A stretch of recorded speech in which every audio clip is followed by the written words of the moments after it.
one you have this year. You have the Vikings 7. The Vikings, they're still in good position, but I still think that this team is going to wind up missing the playoffs. I don't know why. And the Bengals have put themselves in position to show the world that they still have a great roster. I told people Jake Browning is a great quarterback. He should have been a first rounder. He could have been developed by several teams that need quarterbacks right now and could have been their starting quarterback. But that's just how silly the NFL is, and that's just how silly the scouting is on the NFL as well, too. You got to understand he was right behind Justin Herbert in the Pac-12 as the best quarterbacks in the conference.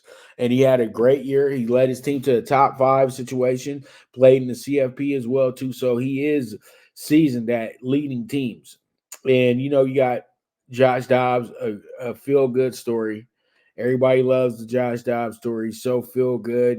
Guy could work for NASA, but he decides to play in the NFL, blah, blah, blah, blah, blah. Justin Jefferson got hurt again. I don't know how his status is going to be going into Sunday.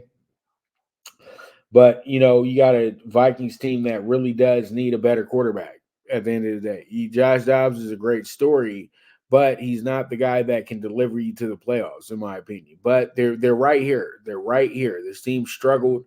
They were 1-4 to start the year off, and now they find themselves 6-2 in their last 8. So, it's a great story.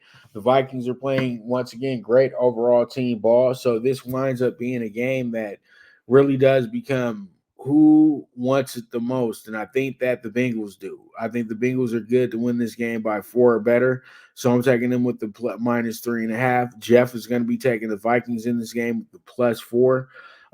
It looks like a good spot. Hopefully, we can go ahead and get things home here. So we'll see how it goes. We'll see how it shakes out.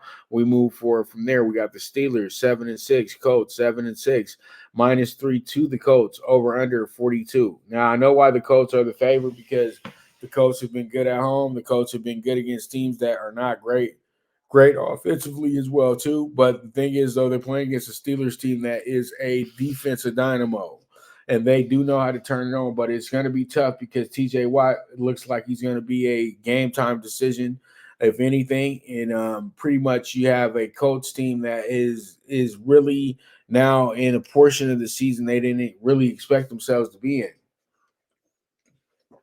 When they start Anthony Richardson with the idea that, okay, we'll do good enough to get ourselves a top 15 pick.